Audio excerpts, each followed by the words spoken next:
부산 서면에 사는 62세 박선희님의 충격적인 실화 사연입니다.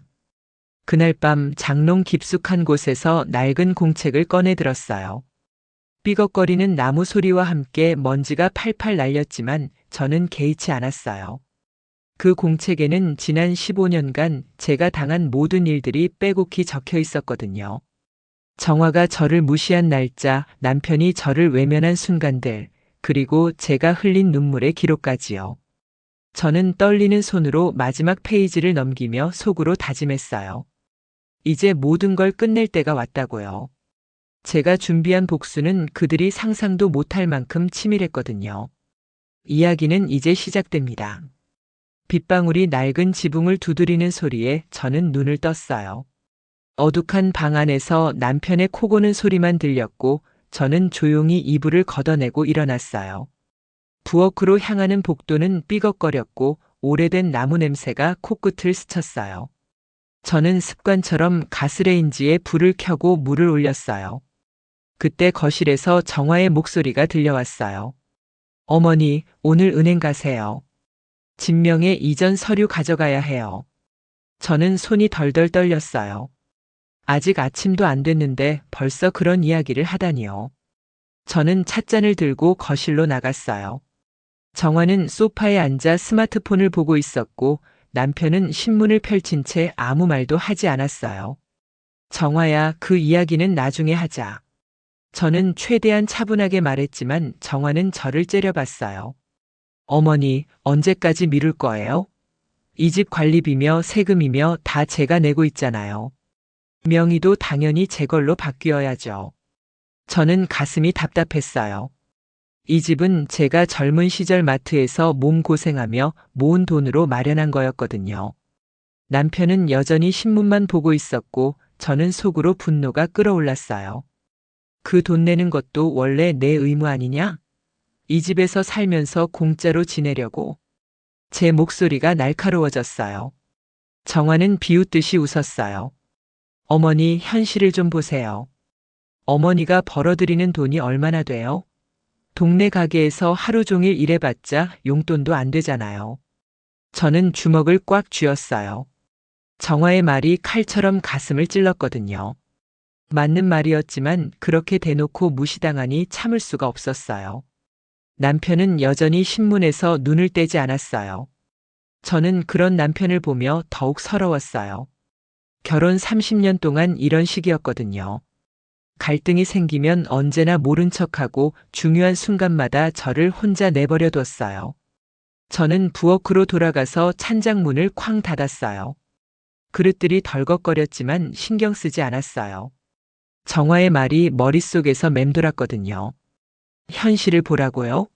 저도 현실을 알고 있었어요. 하지만 그게 저를 무시할 이유는 되지 않았어요.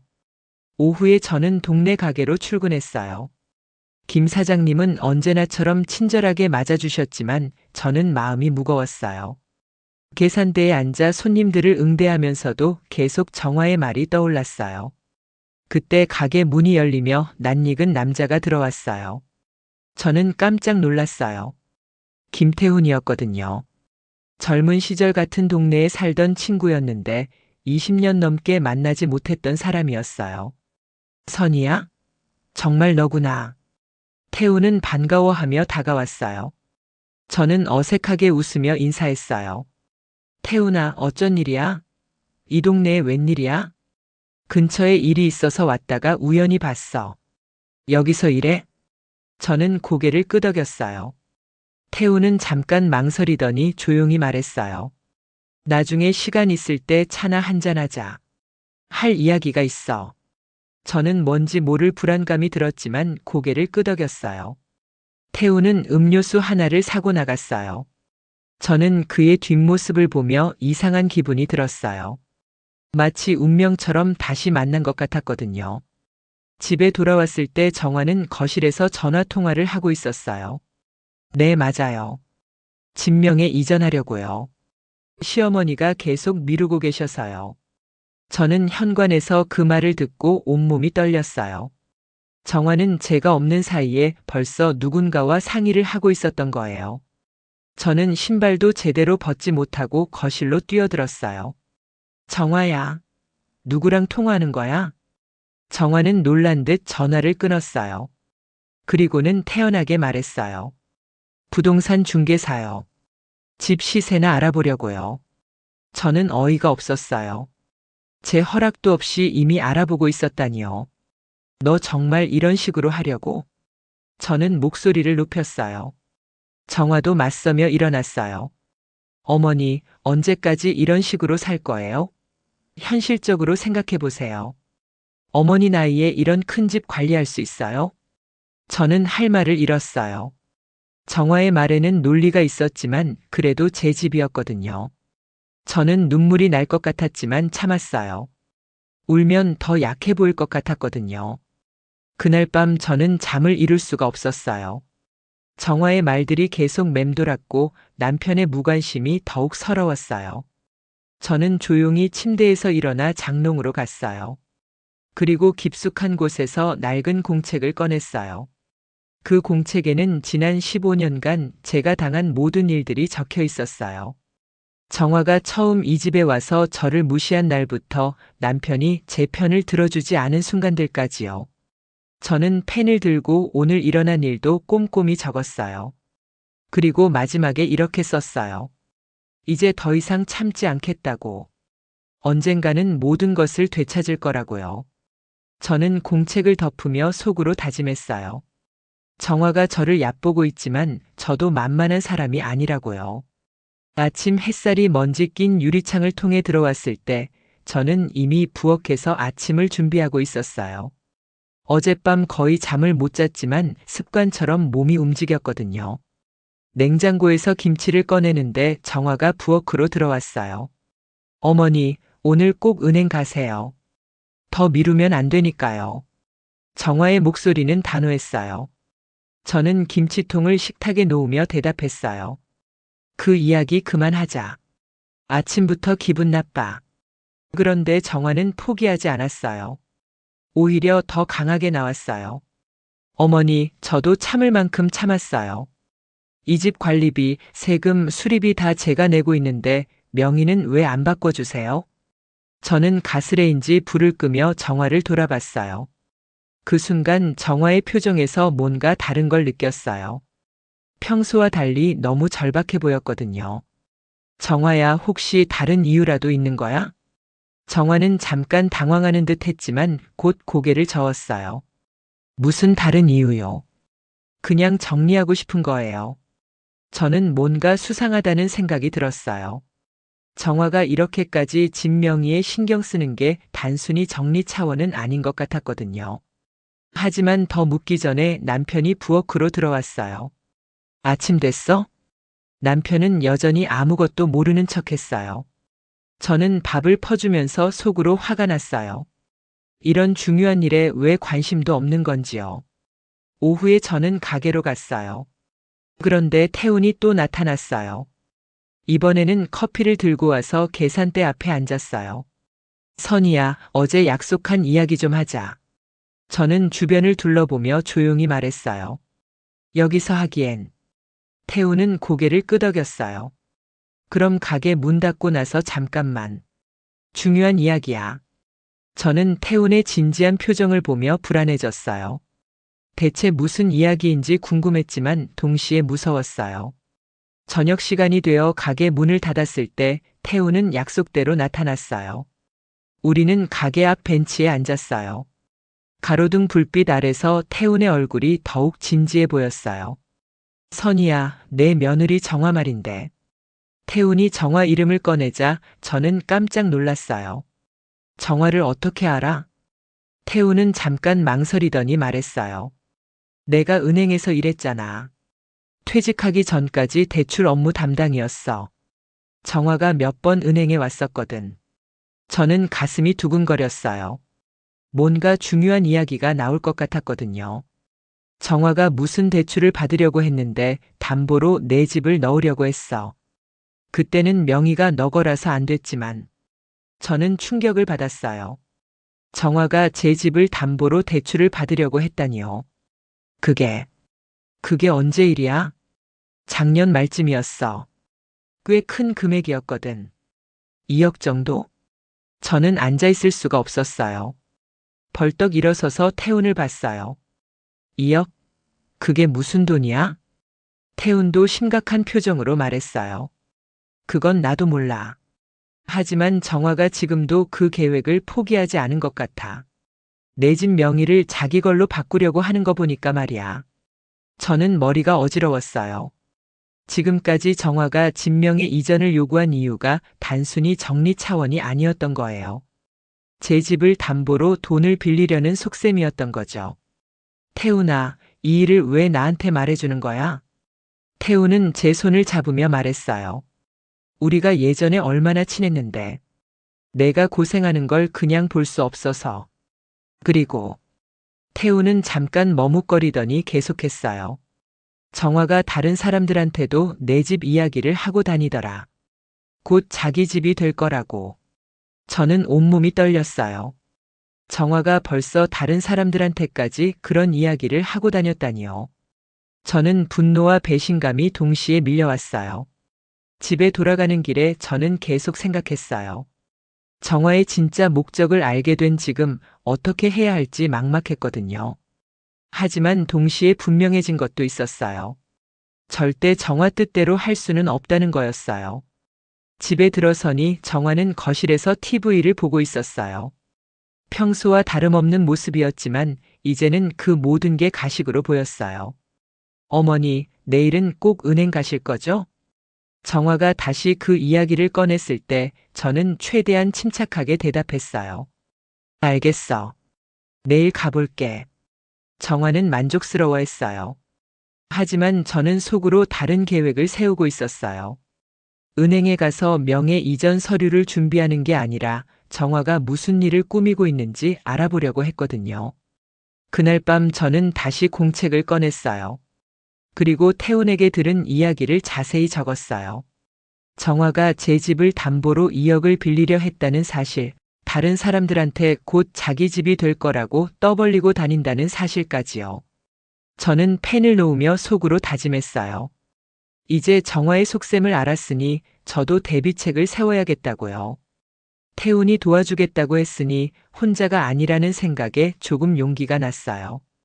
정화는 저를 바보로 생각하고 있었지만 저도 만만한 사람이 아니었거든요. 이제 진짜 싸움이 시작될 것 같았어요. 새벽 4시 빗소리에 잠에서 깼을 때 저는 가슴이 두근거렸어요. 어젯밤 태훈에게 들은 이야기가 꿈이었으면 좋겠다고 생각했지만 현실이었거든요. 저는 조용히 일어나서 부엌으로 갔어요. 찬 물로 세수하며 거울을 봤을 때 제 얼굴이 많이 늙어 보였어요. 이렇게 스트레스 받으며 살아온 세월이 고스란히 드러나는 것 같았어요. 저는 깊은 한숨을 쉬며 커피를 끓였어요. 그때 정화가 부엌으로 들어왔어요. 평소보다 일찍 일어난 것 같았어요. 어머니, 오늘 은행 꼭 가시는 거죠? 서류 준비해 뒀어요. 정화는 식탁 위에 서류 뭉치를 놓았어요. 저는 그 서류들을 보며 속이 뒤틀렸어요. 벌써 다 준비해 뒀다니 얼마나 치밀하게 계획했는지 알 수 있었거든요.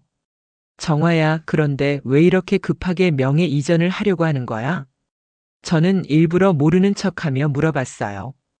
정화는 잠깐 당황하는 표정을 지었지만 곧 대답했어요. 그냥 정리하고 싶어서요. 어머니 나이도 있으시고 집 관리하기 힘드시잖아요. 저는 정화의 거짓말이 뻔히 보였어요. 하지만 일단 모르는 척했어요. 그래, 알겠어. 오늘 한번 가볼게. 정화는 안도하는 표정을 지었어요. 저는 그런 정화를 보며 분노가 치밀었지만 참았어요. 오후에 저는 은행에 갔어요. 하지만 명예 이전 서류를 내러 간 게 아니라 태훈을 만나러 갔거든요. 태훈은 은행 근처 카페에서 기다리고 있었어요. 선이야, 어떻게 생각해 봤어? 태훈은 진지한 표정으로 물어봤어요. 저는 커피잔을 들며 대답했어요.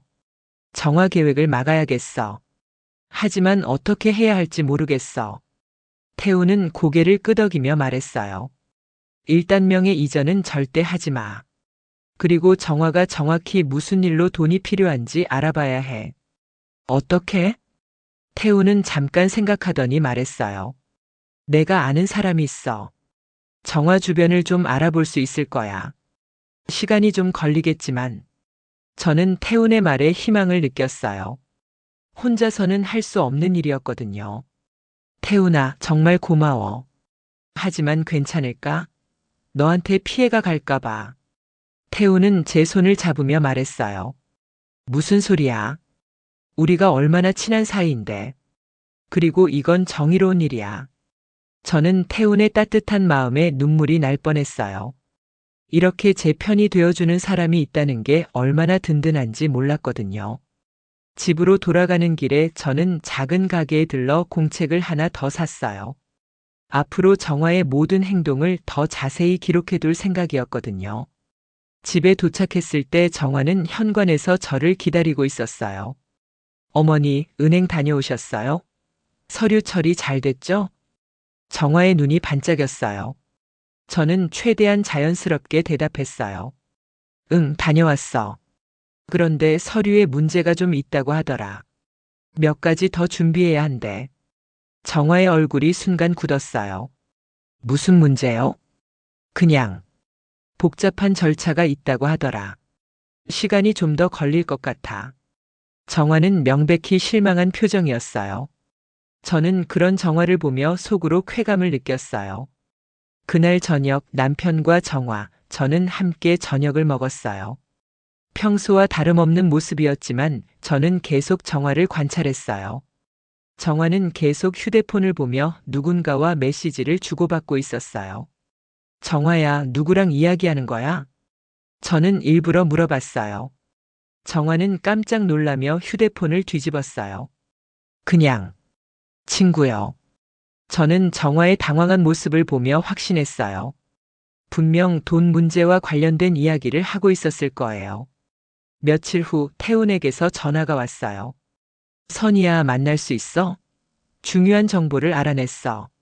저는 가슴이 두근거렸어요. 태훈이 뭘 알아냈는지 궁금했거든요. 다음 날 저는 태훈을 만났어요. 태훈의 표정이 심각했어요. 선이야, 정화가 빚이 많이 있어. 카드 빚, 대출 빚 합쳐서 7천만 원 정도 돼. 저는 깜짝 놀랐어요. 그렇게 많은 빚이 있었다니요. 그래서 내 집을 담보로 돈을 빌리려고 하는 거야. 이미 몇 군데 알아봤는데 집만 담보로 넣으면 바로 대출이 나온다고 하더라. 저는 온몸이 떨렸어요. 정화의 속셈이 완전히 드러난 거예요. 그리고 더 심각한 문제가 있어. 태훈의 목소리가 더욱 낮아졌어요. 정화가 다른 사람들한테 이미 내 집이 자기 거라고 말하고 다녔어. 심지어 전세금도 받을 계획이라고 하더라. 저는 충격을 받았어요. 정화가 제 집으로 전세 사업까지 계획하고 있었다니요. 선이야, 이제 정말 심각해. 정화를 막지 못하면 너는 정말 집을 잃을 수도 있어. 저는 머리가 어지러웠어요. 상황이 제가 생각했던 것보다 훨씬 심각했거든요. 집에 돌아왔을 때 정화는 전화 통화를 하고 있었어요. 네, 맞아요. 곧 명예 이전될 거예요. 그러면 바로 연락드릴게요. 저는 그 말을 듣고 온몸이 떨렸어요. 정화가 벌써 다른 사람들과 구체적인 계획을 세우고 있었던 거예요. 그날 밤 저는 새로 산 공책에 태훈에게 들은 모든 이야기를 적었어요. 정화의 빚, 대출 계획, 전세 사업 계획까지요. 그리고 마지막에 이렇게 썼어요. 이제 더 이상 당하고만 있을 수 없다. 정화의 계획을 완전히 망가뜨려야겠다. 저는 펜을 놓으며 속으로 다짐했어요. 정화가 저를 얕보고 속였지만 이제는 제가 반격할 차례라고요. 태훈이 함께 해주니까 용기가 났어요. 정화는 아직 모르고 있겠지만 이제 진짜 전쟁이 시작된 거였어요. 새벽 공기가 차갑게 스며들던 토요일 아침, 저는 일찍 일어나서 정화의 방 앞을 지나갔어요. 문틈으로 정화가 누군가와 통화하는 소리가 들렸거든요. 네, 다음 주면 명예 이전 완료될 거예요. 그때 바로 진행하시면 돼요. 저는 가슴이 쿵쾅거렸어요. 정화가 벌써 구체적인 날짜까지 정해놓고 있었던 거예요. 저는 조용히 부엌으로 가서 태훈에게 문자를 보냈어요. 그날 오후 저는 태훈을 만났어요. 태훈은 두꺼운 파일을 들고 와 있었어요. 선이야, 정화에 대해 더 자세히 알아봤어. 생각보다 상황이 심각해. 태훈은 파일을 열며 말했어요. 정화가 빌린 돈이 7천만 원이 아니라 1억이 넘어. 그리고 이자가 엄청나게 높은 곳에서 빌렸더라. 저는 숨이 막혔어요. 1억이 넘는 빚이라니요. 그게 다가 아니야. 정화가 약속한 갚을 날짜가 다음 달 말이야. 못 갚으면 이자가 더 올라가고 그때부터는 정말 위험해질 거야. 저는 온몸이 떨렸어요. 정화가 그렇게 급하게 집 명의를 바꾸려고 했던 이유를 이제야 완전히 이해했거든요.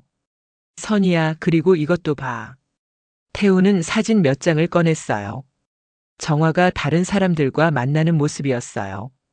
정화가 이미 부동산 중개업자들이랑 만나서 내 집 전세 계획을 구체적으로 세우고 있어. 심지어 임대료까지 정해놨더라. 저는 그 사진들을 보며 분노가 치밀었어요. 정화가 제 등 뒤에서 이런 일들을 벌이고 있었다니요. 태훈아, 이제 어떻게 해야 할까? 태훈은 진지한 표정으로 말했어요. 선이야, 이제 우리도 계획을 세워야 해. 정화를 완전히 막아버리는 거야. 어떻게? 태훈은 잠깐 생각하더니 말했어요. 일단 정화의 빚쟁이들한테 연락해서 정화가 거짓말하고 있다는 걸 알려줘야 해. 내 집은 절대 정화 명의로 넘어가지 않을 거라고. 저는 태훈의 말에 고개를 끄덕였어요. 하지만 동시에 무서웠어요. 정화와 정면으로 맞서는 일이었거든요.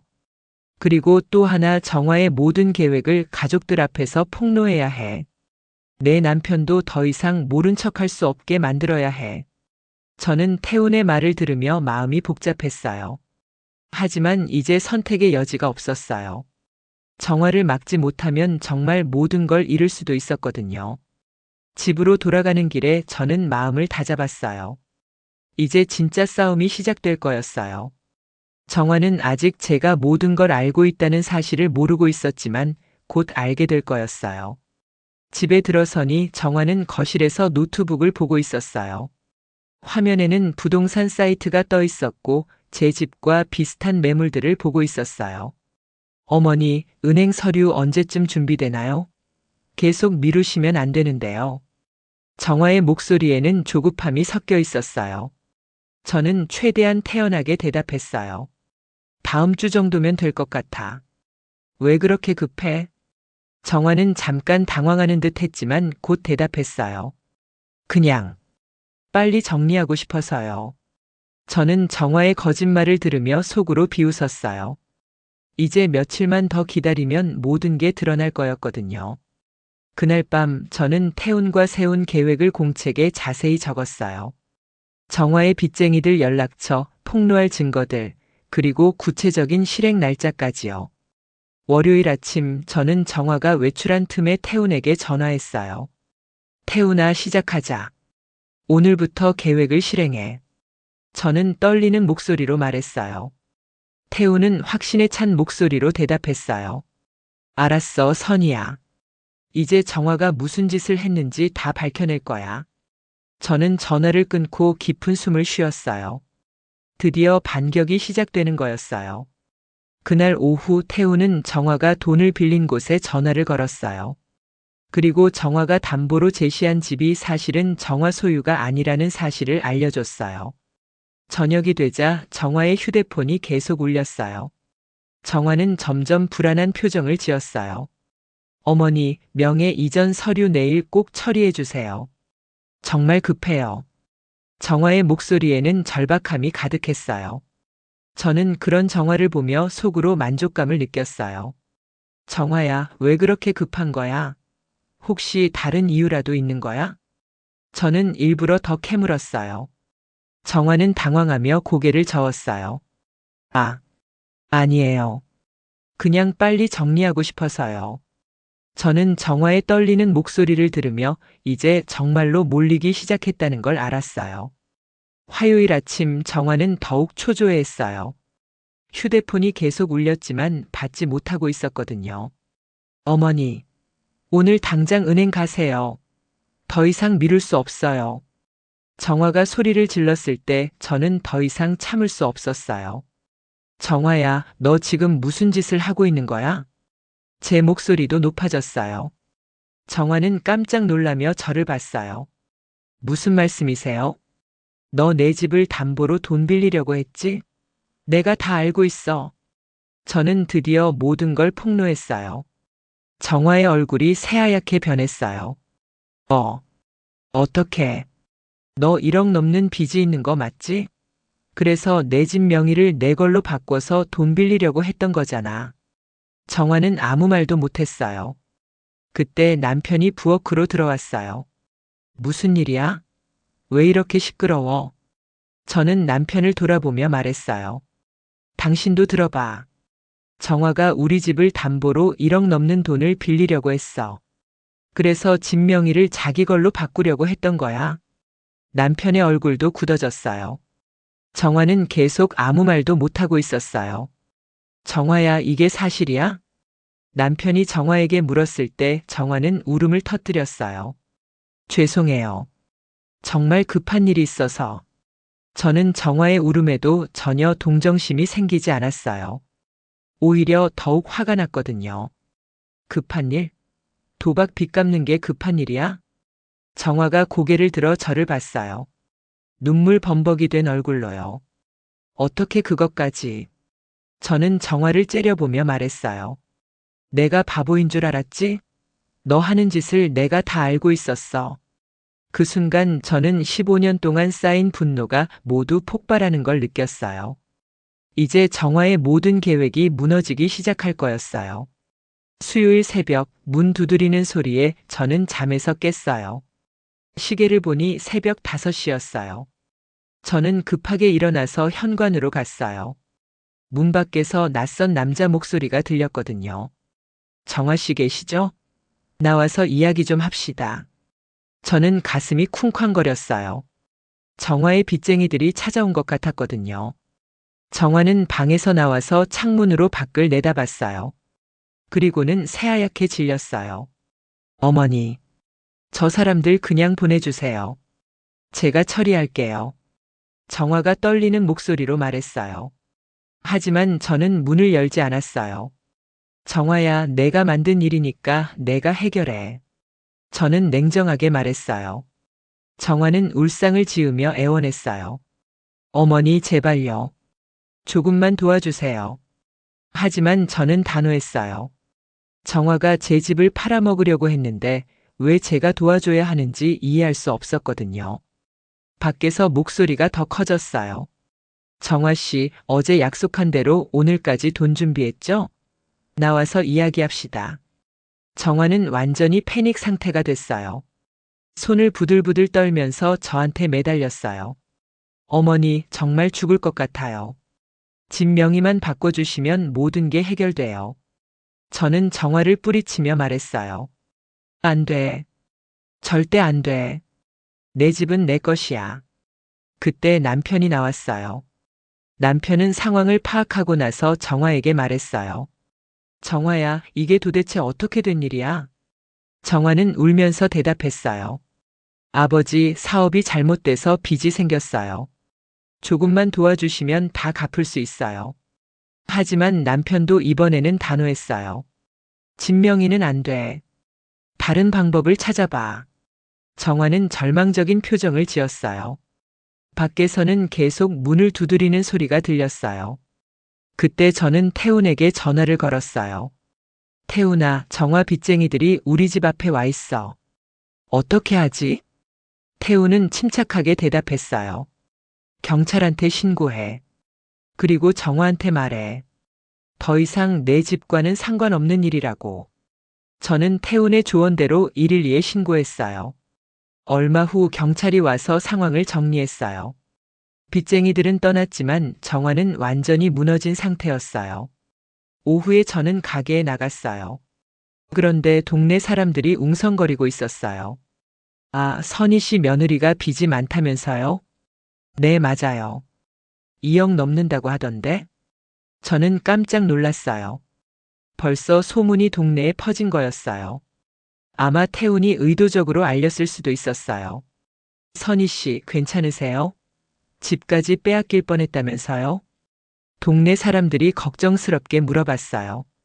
저는 고개를 끄덕이며 대답했어요. 네, 정말 위험할 뻔했어요. 다행히 미리 알게 돼서 막을 수 있었어요. 사람들은 혀를 차며 말했어요.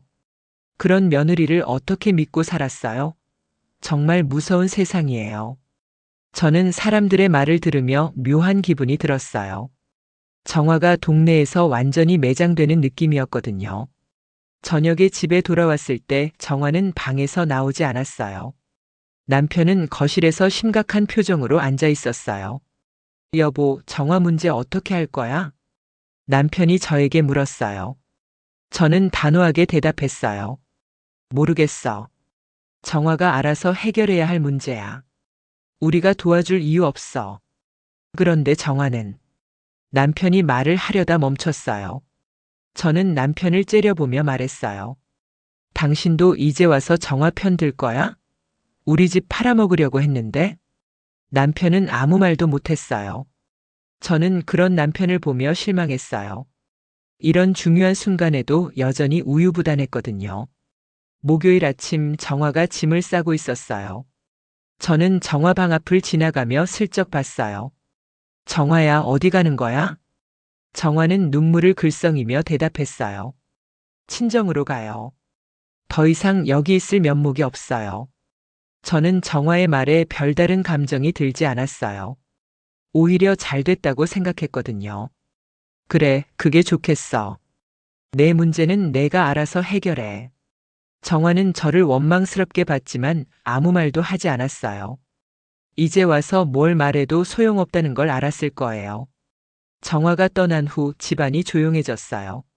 남편은 여전히 우울해했지만 저는 오히려 후련했어요. 15년 동안 쌓인 스트레스가 한순간에 사라지는 느낌이었거든요.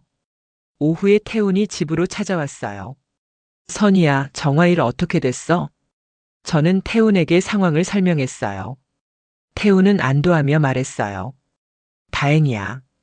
정화가 포기한 것 같네. 그런데 태훈의 표정이 조금 어두웠어요. 태훈아, 무슨 일 있어? 태훈은 잠깐 망설이더니 말했어요. 선희야, 정화가 완전히 포기했는지 확신할 수 없어. 혹시 다른 방법을 찾을 수도 있거든. 저는 가슴이 다시 두근거렸어요. 무슨 뜻이야? 정화가 이미 너무 많이 투자했어. 포기하기에는 잃을 게 너무 많다고. 조심해야 할 것 같아. 저는 태훈의 말을 들으며 다시 긴장했어요. 정화가 정말 포기했는지 확신할 수 없었거든요. 그날 밤 저는 다시 공책을 꺼냈어요. 그리고 이번 주에 일어난 모든 일들을 자세히 적었어요. 정화의 빚쟁이들이 찾아온 일, 정화가 집을 떠난 일, 그리고 태훈의 경고까지요. 저는 펜을 놓으며 속으로 다짐했어요. 정화가 다시 돌아와서 무슨 짓을 하려고 해도 이번에는 절대 당하지 않겠다고요. 이미 한 번 이겼으니까 다음에도 이길 수 있을 거라고 믿었어요. 하지만 마음 한구석에서는 여전히 불안했어요. 정화가 정말 포기했을까요? 아니면 다른 계획을 세우고 있는 걸까요? 저는 잠들기 전까지 그런 생각들로 머릿속이 복잡했어요. 금요일 오후 따뜻한 햇살이 가게 유리창을 통해 들어올 때 저는 계산대에서 장부를 정리하고 있었어요. 정화가 집을 떠난 지 이틀이 지났지만 마음은 여전히 불안했거든요. 그때 가게 문이 열리며 정화가 들어왔어요. 저는 깜짝 놀라서 펜을 떨어뜨렸어요. 정화는 말끔하게 화장을 하고 새 옷을 입고 있었어요. 완전히 다른 사람 같았거든요. 어머니, 오랜만이에요. 정화가 웃으며 인사했어요. 하지만 그 웃음이 전혀 자연스럽지 않았어요. 정화야, 너 왜 여기 왔어? 저는 경계심을 품고 물었어요. 정화는 계산대 앞에 와서 서더니 말했어요. 어머니, 저 정말 반성 많이 했어요. 그래서 다시 와서 사과드리려고요. 저는 정화의 말을 믿을 수 없었어요. 며칠 전까지 제 집을 팔아먹으려던 사람이 갑자기 반성한다니요. 정화야, 사과는 됐고 빨리 가. 여기 올 이유 없잖아. 하지만 정화는 포기하지 않았어요. 오히려 더 가까이 다가왔어요. 어머니, 저 정말 다른 사람 됐어요. 친정에서 마음 정리 많이 했거든요. 그리고 정화가 잠깐 멈추더니 계속했어요. 제가 빚 문제 해결할 방법을 찾았어요. 어머니 집은 건드리지 않고도 말이에요. 저는 정화의 말에 의심스러웠어요. 불과 며칠 전에 1억 넘는 빚 때문에 난리였는데 갑자기 해결 방법을 찾았다니요. 무슨 방법인데? 정화는 주변을 둘러보더니 목소리를 낮춰 말했어요. 어머니, 여기서는 이야기하기 어려워요. 집에 가서 자세히 말씀드릴게요. 저는 정화를 따라갈 생각이 전혀 없었어요. 뭔가 함정이 있을 것 같았거든요. 여기서 말해. 뭔데 비밀스럽게 해야 해? 정화는 당황하는 표정을 지었어요. 그리고는 갑자기 무릎을 꿇었어요. 어머니, 제발 저 한 번만 믿어주세요. 정말 좋은 방법이에요. 가게 안에 있던 다른 손님들이 저희를 쳐다봤어요. 저는 부끄러워서 정화를 일으켰어요. 정화야, 일어나. 사람들 다 보잖아. 정화는 일어나더니 간절한 눈빛으로 저를 봤어요. 어머니, 1시간만 시간 내주세요. 정말 중요한 이야기예요. 저는 고민했어요. 정화가 무슨 꿍꿍이를 갖고 있는지 알고 싶었거든요. 결국 저는 가게 사장님께 잠깐 나갔다 오겠다고 하고 정화를 따라 나섰어요. 정화는 저를 근처 카페로 데려갔어요. 조용한 구석자리에 앉아서 정화가 말을 시작했어요. 어머니, 제가 아는 사람이 있어요. 투자 전문가인데 정말 좋은 기회가 있다고 해요. 저는 정화의 말을 들으며 한숨을 쉬었어요. 결국 또 돈 이야기였거든요. 정화야, 너 아직도 정신 못 차렸구나. 아니에요, 어머니. 이번에는 정말 확실해요. 한 달만 투자하면 2배로 불어나는 상품이에요. 저는 정화의 말에 어이가 없었어요. 한 달에 2배로 불어나는 투자라니, 그런 게 있다면 세상 사람들이 다 부자가 됐을 거예요. 정화야, 그런 게 어딨어? 너 또 사기당하는 거야. 하지만 정화는 확신에 찬 표정으로 말했어요. 어머니, 이 사람은 정말 믿을 만해요. 이미 다른 사람들이 투자해서 돈 벌었거든요. 정화는 휴대폰을 꺼내서 뭔가를 보여줬어요. 투자 수익금이라고 하는 사진들이었어요. 정화야, 이런 건 다 조작할 수 있어. 너 정말 바보같이 당하고 있는 거야. 저는 정화를 걱정하는 마음도 들었어요. 이렇게 계속 속아서 빚만 늘리고 있으니까요. 어머니, 정말 마지막 기회예요. 이번에 성공하면 모든 빚 다 갚고 새로 시작할 수 있어요. 정화의 목소리에는 절실함이 있었어요. 하지만 저는 단호했어요. 정화야, 안 돼. 그런 말 하려고 나 부른 거면 이제 그만 가.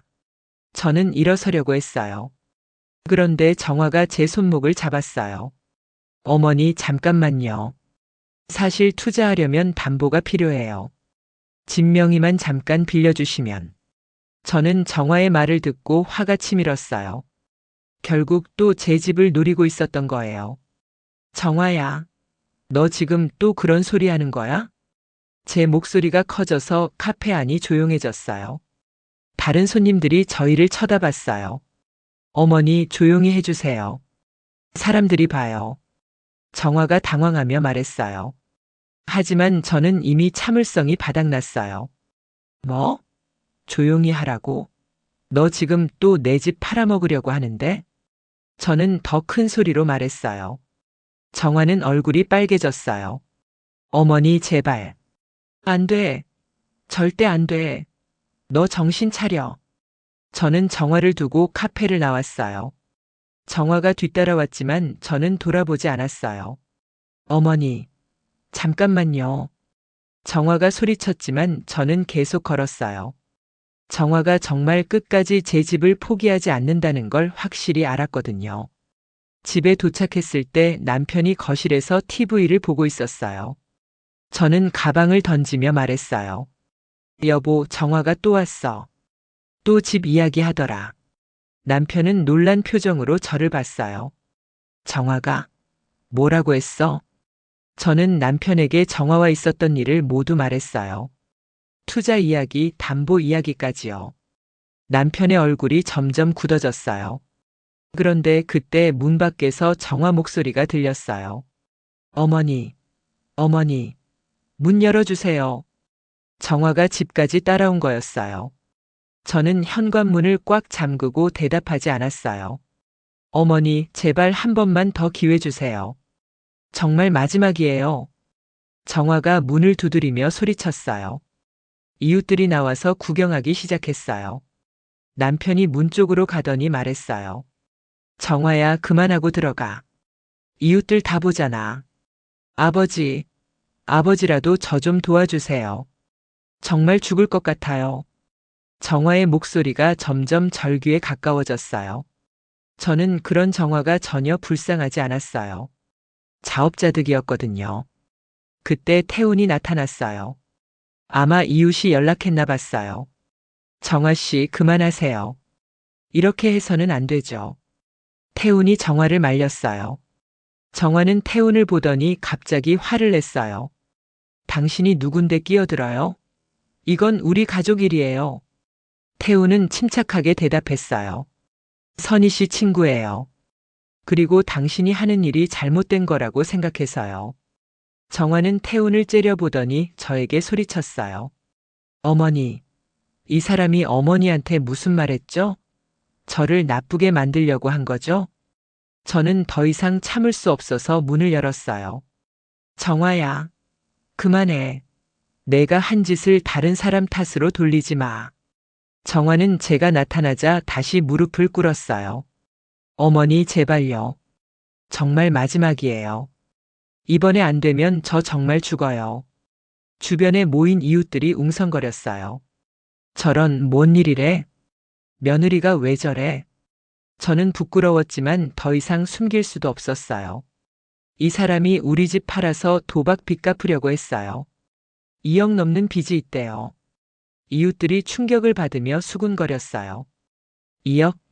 세상에. 그런 며느리가 어딨어? 정화는 이웃들의 시선 때문에 더욱 당황했어요. 어머니, 그런 식으로 말하지 마세요. 사람들이 다 들어요. 뭐? 사실인데 왜 못 말해? 너 지금까지 내한테 한 짓 생각해봐. 저는 정화에게 쌓인 분노를 모두 쏟아냈어요. 15년 동안 너한테 무시당하고 살았어. 내가 번 돈으로 이 집 샀는데 내가 뭔데 팔아먹으려고 해. 정화는 눈물을 흘리며 대답했어요. 어머니, 저도 어쩔 수 없었어요. 정말 급했거든요. 어쩔 수 없다고? 내가 도박해서 빚 만든 건 내 잘못이야? 저는 더 큰 소리로 말했어요. 이웃들이 더 많이 모여들었어요. 그때 태훈이 나서서 말했어요. 정화 씨, 이제 그만하세요. 선희 씨가 도와줄 이유 없어요. 정화는 태훈을 원망스럽게 봤어요. 당신이 다 망쳤어요. 어머니한테 무슨 말을 한 거예요? 태훈은 차분하게 대답했어요. 사실을 말했을 뿐이에요. 당신이 선희 씨 집을 담보로 대출받으려고 했다는 것, 이미 빚쟁이들과 약속했다는 것 말이에요. 정화의 얼굴이 새하얗게 변했어요. 이웃들 앞에서 모든 게 다 밝혀진 거였어요. 저는 정화를 내려다보며 마지막으로 말했어요. 정화야, 이제 끝이야. 다시는 내 앞에 나타나지 마. 내 문제는 내가 알아서 해결해. 정화는 절망적인 표정으로 저를 봤어요. 그리고는 비틀거리며 일어나서 사라졌어요. 이웃들은 저를 동정하며 말했어요. 선희 씨, 정말 고생하셨네요. 그런 며느리 만나서 얼마나 힘드셨을까요? 저는 이웃들의 위로를 받으며 마음이 조금 편해졌어요. 더 이상 혼자가 아니라는 느낌이었거든요. 태우는 이웃들이 돌아간 후에 저에게 말했어요. 선희야, 이제 정말 끝난 것 같아. 정화가 완전히 포기할 거야. 저도 그렇게 생각했어요. 이웃들 앞에서 완전히 망신당한 정화가 다시 나타날 가능성은 낮았거든요. 그날 밤 저는 공책에 오늘 있었던 일을 모두 적었어요. 정화의 마지막 시도, 이웃들 앞에서의 대결, 그리고 완전한 승리까지요. 저는 펜을 놓으며 속으로 다짐했어요. 이제 정말 새로운 시작이라고요. 15년 동안 저를 괴롭혔던 정화로부터 완전히 자유로워진 거라고요. 한 달 후 따뜻한 봄바람이 불던 토요일 아침이었어요. 저는 창문을 열고 깊게 숨을 들이마셨어요. 정화가 완전히 사라진 후 집안 공기가 이렇게 맑을 수 있다는 걸 처음 알았거든요. 부엌에서 커피를 끓이는데 남편이 들어왔어요. 남편의 표정도 예전보다 밝아 보였어요. 여보, 오늘 날씨 정말 좋다. 남편이 평범한 인사를 했지만 예전과는 다른 느낌이었어요. 정화 문제로 스트레스 받던 때와는 확실히 달랐거든요. 그래, 정말 좋네. 빨래하기 딱 좋은 날씨야. 저는 웃으며 대답했어요. 이렇게 평범한 대화를 나누는 것도 오랜만이었어요. 아침을 먹으면서 남편이 조심스럽게 말했어요. 여보, 정화 소식 들었어? 저는 고개를 저었어요. 정화가 떠난 후 소식을 전혀 듣지 못했거든요. 친정에서 일하고 있다고 하더라. 빚도 조금씩 갚아가고 있고. 저는 남편의 말을 들으며 복잡한 기분이 들었어요. 미움은 없었지만 동정도 되지 않았거든요. 잘된 일이지. 이제라도 제정신 차렸으면 좋겠어. 저는 담담하게 대답했어요. 정화의 일은 이제 제 인생에서 완전히 분리된 일이었어요. 오후에 저는 가게에 나갔어요. 정화 사건 이후로 동네 사람들이 저를 더 따뜻하게 대해줬어요. 선희 씨, 요즘 어떠세요? 많이 편해지셨죠? 김 사장님이 걱정스럽게 물어봤어요. 저는 환하게 웃으며 대답했어요. 네, 정말 많이 편해졌어요. 이렇게 마음 편한 게 언제였는지 모르겠어요. 정말 다행이에요. 그때는 정말 걱정했거든요. 저는 김 사장님의 말을 들으며 감사했어요. 이런 분들이 있어서 제가 버틸 수 있었거든요. 저녁 무렵 태훈이 가게로 찾아왔어요. 요즘 자주 들러서 안부를 물어봤거든요. 선이야, 요즘 기분 어때? 태훈이 웃으며 물어봤어요. 저는 진심으로 대답했어요. 정말 좋아. 이렇게 평온한 게 언제였는지 모르겠어. 그거 참 다행이야. 그때 정말 걱정했거든. 태훈의 걱정 어린 표정을 보며 저는 다시 한번 고마움을 느꼈어요. 태훈아, 그때 내가 도와주지 않았으면 어떻게 됐을지 몰라. 정말 고마워. 태훈은 손을 흔들며 말했어요. 무슨 소리야? 친구끼리 당연한 거지. 그리고 내가 용기를 낸 거야. 저는 태훈의 말을 들으며 뿌듯했어요. 정말로 제가 용기를 냈던 거였어요. 집으로 돌아가는 길에 저는 예전에 자주 가던 공원에 들렀어요. 정화 때문에 스트레스 받을 때는 올 엄두도 못 냈던 곳이었거든요. 벤치에 앉아서 저녁 노을을 바라보니 마음이 평화로웠어요. 이런 여유를 갖는 것도 정말 오랜만이었어요. 그때 옆 벤치에 앉은 할머니가 말을 걸어왔어요. 아가씨, 요즘 자주 보네요. 이 동네 사세요? 네, 근처에 살아요. 요즘 산책하러 자주 와요. 저는 할머니에게 친근하게 대답했어요. 그래요? 좋은 일이네요. 산책하는 사람 보면 마음이 편해 보여서 좋아요. 할머니의 말을 들으며 저는 정말 마음이 편해졌다는 걸 실감했어요. 집에 도착해서 저는 오랜만에 공책을 꺼냈어요. 하지만 이번에는 괴로운 일을 적는 게 아니었어요. 오늘은 정말 평화로운 하루였다.